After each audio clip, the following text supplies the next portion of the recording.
And P. Diddy business is P. Diddy business. It's not my job or anyone else's job to go on the internet and stump him and kick a man while he's down. My take on it is, it's not my business. I don't think it's right at all. And I don't condone it. Even if that happened to my daughter, I would be hurt. But that's a choice that my daughter made. Yeah. So I don't want to kick nobody while they're down. I think the big thing, because I have girls too, is though. No boys? I have a boy too. Okay. Is one, if your son is in that position or your son is accused of those things that Diddy was accused of, like, I'm going to believe in my son and what he says, but I'm gonna check him about that. I'm gonna check him about whether or not these are things you've done. I'm also gonna check him about putting himself in those positions. And on the other side that we have to be very careful of, especially when talking about women, is that nobody saw this coming. What was supposed to be a laid-back, good vibes podcast appearance turned into one of the most explosive celebrity moments of the year. And it all happened in a matter of seconds. Floyd Mayweather Jr., the man who built his entire legacy on being untouchable, undefeated, and unbothered, walked into the Pivot podcast like he had nothing to hide. The cameras were rolling, the energy was relaxed, and everything seemed completely normal, until it wasn't. One single comment. That's all it took. One sentence slipped out of Mayweather's mouth, and the entire internet caught fire. Because the topic wasn't boxing records or championship belts this time. The topic was Sean Diddy Combs, and the jaw-dropping, deeply disturbing allegations that have been shaking the entertainment world to its core. The moment Mayweather opened his mouth to defend one of the most controversial figures in recent history, fans, critics, and This all I hear every day. Oh, I'm getting money. You know who I am? My name holds weight. Okay, all that's cool. But why are you tripping about spending $20 or $50 to get in the strip club? If you're really getting money like that, you're not tripping on $20 or $50. It's just a drop in the bucket. Me, myself, I got a staff, I got employees, I got to take care of. And if I let everybody in for free, I'll be out of business. You guys don't trip when you go out and buy them high-end cars. You don't trip when you buy the European clothes. And you don't trip when you buy them high-end watches.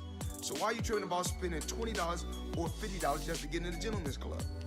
This is not the home you hook up. Let's go back to where this all started, because context matters here.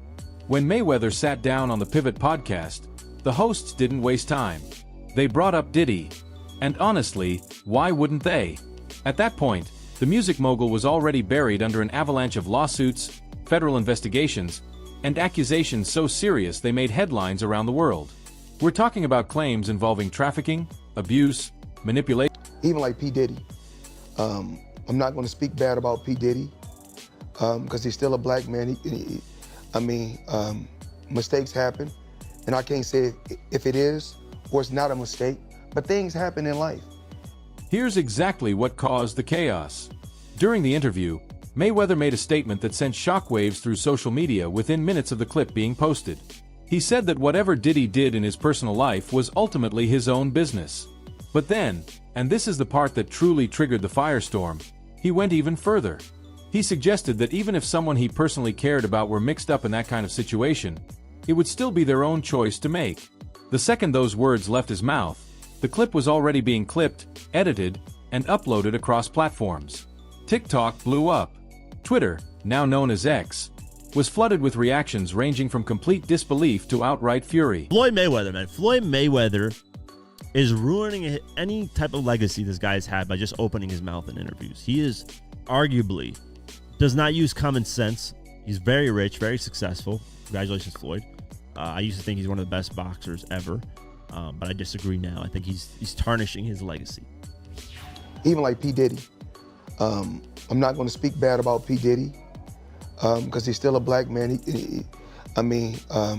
Mistakes happen, and I can't say if it is or it's not a mistake, but things happen in life. And P. Diddy business is P. Diddy business. It's not my job or anyone else's job to go on the internet and stump him and kick a man while he's down. My take on it is, it's not my business.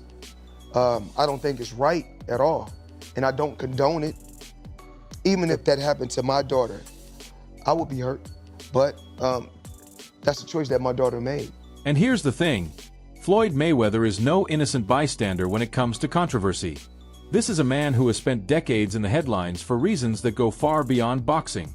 In 2010, he was convicted of domestic violence. He served actual jail time. Multiple former partners have come forward over the years with deeply troubling allegations of physical and emotional abuse. Accusations that included claims these incidents occurred in front of young children. That history has never been forgotten by critics, even as Mayweather continued to build his brand and stack his money. So when he sat on that I woke up, I look at the computer say, Floyd said, fuck T.I., fuck Nelly, fuck 50. I'm like, what did he say for? Nelly fucked your first baby mama, Melissa, then took your fiance. Say fuck that. Curtis 50 Cent Jackson did not hold back. Not even a little. The moment the clip of Mayweather defending Diddy hit the internet, 50 Cent was already on Instagram filming his response, and it was brutal. In a video that quickly racked up millions of views, 50 laughed openly at Mayweather's comments, mocking his logic and making it clear he found the whole defense completely ridiculous. But the most pointed part of his response wasn't the laughter. It was the question he posed to his audience. Did he do it, right? Yeah. I know He did it. you've been heavy on social media talking about it. He did it. And I'm the only one who's been vocal about this long before it actually. But I also didn't participate. I also didn't go to those parties. Yeah. So a lot of the celebrity culture that you don't hear saying anything is because they participate. Was there a reason you never went to those parties back in the day? I'm just not with all that 50 shit. Like all of the stuff that he's doing, I'm not into that type of stuff. I'm just a little more, maybe you could say basic or normal. Now, it's no secret that Floyd Mayweather and 50 Cent have had one of the longest-running beefs in celebrity history. These two have gone back and forth for years, trading insults on social media, attacking each other's intelligence, questioning each other's finances, and occasionally turning casual interviews into platforms for full-scale personal attacks. At various points, each man has tried to embarrass the other in the most public ways possible. But something about this latest clash feels fundamentally different from all the previous rounds. This is a special ASLELS challenge for you, Floyd. If you can read one full page of a Harry Potter book, nigga, I'll give $750,000 to whatever charitable organization you want to. Fuck the Buckeyes. As the debate online grew louder and more intense by the hour, 50 Cent dropped another bombshell, or at least a hint of one. He teased a new project with a title that made people stop scrolling immediately. Did he do it? The phrase alone was enough to send speculation into overdrive. Was he talking about Diddy? Was this a documentary? A series? A diss track? Nobody knew for sure, but the internet didn't need confirmation to start theorizing. And while people were still processing that announcement, things inside a Manhattan courtroom were getting dramatically darker. Cassie Ventura, Diddy's former long-term partner and the woman whose initial lawsuit cracked this entire case wide open, was sharing testimony that left people genuinely shaken. Her account described a world most people could barely imagine. She spoke about being pressured into situations involving strangers. She described, everybody know ain't no party like a Diddy party, so. Yeah, that's what's up. Yeah. Cassie wasn't the only voice being heard. Dawn Richard, another woman with deep ties to Diddy's inner circle, also came forward with testimony that aligned with key parts of Cassie's account. Richard alleged she had personally witnessed violent incidents involving Diddy and Cassie during the years they were together. Incidents that reportedly left a mark on everyone around them. But perhaps the most intriguing figure to emerge from the legal proceedings was a name most people had never heard before. Capricorn Clark, a former assistant who allegedly kept detailed records. According to reports, Clark documented the names of guests and cataloged activities tied to various private events hosted by Diddy over the years. Biggie and Craig Mack, and I could do nothing but love him. And he's only been a great mentor to me, and somebody that I always love and be indebted to. And what about the? Here's where the speculation starts to feel a little less random and a little more grounded in reality, at least in the eyes of those watching closely. Floyd Mayweather and Diddy weren't just casual acquaintances who crossed paths at award shows once or twice. These two men were genuinely close, publicly visible, and frequently photographed together over an extended period of time.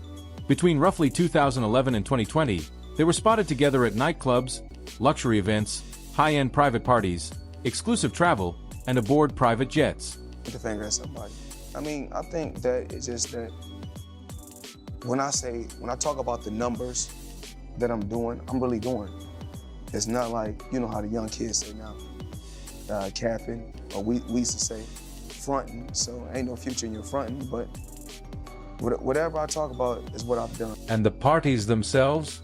According to reports from multiple entertainment insiders, these weren't your typical celebrity events. Mayweather reportedly attended several of Diddy's most exclusive private gatherings, events that were shrouded in a level of secrecy that went far beyond normal celebrity caution. Sources describe events with intense, layered security protocols. Phones were reportedly not allowed inside under any circumstances. Every single guest, regardless of their fame or status. There's no way I'm letting that. He's so bad, boy. So he's just taking the flag up himself, and it's really, really proud to see, you know. One of the most telling aspects of this entire situation isn't what Mayweather said. It's how his response compares to what other celebrities have chosen to do. The entertainment world is full of people who spent years building their careers alongside Diddy. Stars who attended his events, collaborated on his projects, and appeared in his music videos. And the vast majority of them, since the allegations began surfacing, have done one very specific thing. Absolutely nothing. They have gone completely silent. Usher. Because what he had a problem with you First of all, see, I didn't do nothing to him. So let's go back to the first of all. The first of all is there has been negative propaganda put out about me that's not true and has really tried to stain my legacy. I've always been a person, I don't like to get in just talking people's business and things like that. But not right now. I have made it my purpose that when I come back. As if the situation couldn't get any more complicated, the legal drama surrounding Diddy took yet another unexpected and deeply significant turn. Anthony Rico, one of Diddy's lead attorneys and a lawyer with a reputation for handling the most complex, high-stakes criminal cases in the country, abruptly withdrew from the case. Rico had built his career defending clients in the most serious criminal proceedings imaginable.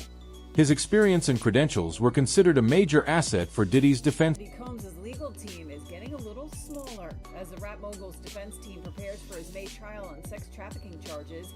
His attorney, Anthony Rico, respectfully but regrettably requested to be dismissed from his role, according to documents obtained by NBC News.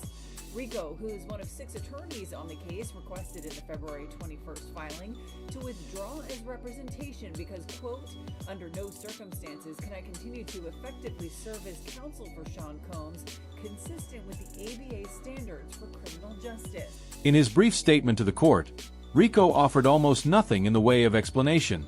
He confirmed he could no longer represent his client and requested to be formally withdrawn, but he gave no detailed reason for his decision. That silence from someone who built his career on words was deafening. Online speculation erupted almost instantly. Some believed new evidence had emerged that changed the calculus of the entire defense. Others suspected serious internal disagreements had fractured the legal team beyond repair. A few went further, theorizing that Rico may have learned something during the case that made continuing legally or ethically untenable. How does that guy not pay taxes? How do the people around him, how do the lawyers that I'm sure that he employs, the financial people that are probably running his life, telling him to stop spending $1 million a day, how do they not deal with his taxes? Well, listen, he apparently had a tough time reading the thing, as they say. Like, he didn't know what he couldn't read, like, that's BS. Something. That is BS. They said something Time like out. that. He is paying. I'm sure he's got a litany of people in his world. I happen to agree. Financial management people. You think so? You know, how long before he's suing somebody for mismanagement of funds? You know that's happening. You'd certainly think so. By the way, they announced, I'll get your calls in a second, they did announce the pricing for Mayweather-McGregor. $100 for a high def, $90 for standard def. So there you go. So it's exactly what the Mayweather-Pacquiao fight was. $100 pay-per-view. The criticism directed at Mayweather has been fierce, and it hasn't just come from anonymous accounts online. Many observers with platforms of their own have pointed out that his words on that podcast didn't sound like the measured defense of a loyal friend. They sounded like a dismissal, a shrug in the direction of women who have reportedly suffered deeply. And for someone with his own documented history of violence against women, that dismissal landed with an especially heavy weight. To be absolutely clear, as of now, there is no confirmed public evidence placing Mayweather in any criminal activity connected to the Diddy case. But in the court of public opinion, perception is powerful. And right now, I wired the money to the account, and when I wired it to the account, I went straight to the bank. I go to the bank myself to make sure shit get done. Because the thing is that I can't make all the money unless somebody else do all the dictating and do all the controlling. Yeah. What you mean there's no transfer of ownership on these properties? Champ on the internet talking about he spent $402 million on these properties. I'm hoping this is not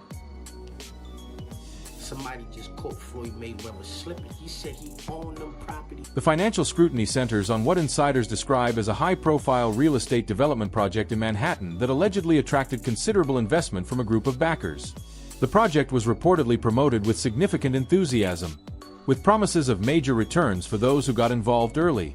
For investors who believed in the vision, the pitch was compelling, the Mayweather name carried weight, and the location alone seemed to promise success. To my lifestyle, showing the people how I live. Now, I know you guys see me on a regular talking about real estate.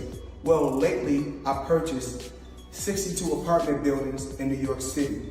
And what I need you guys to do, slide over and check out the photos. It's not all 62 buildings, it's a few buildings, but guess what? All the buildings belong to me. I don't have no partners. And all the retail down low on my buildings all belong to me.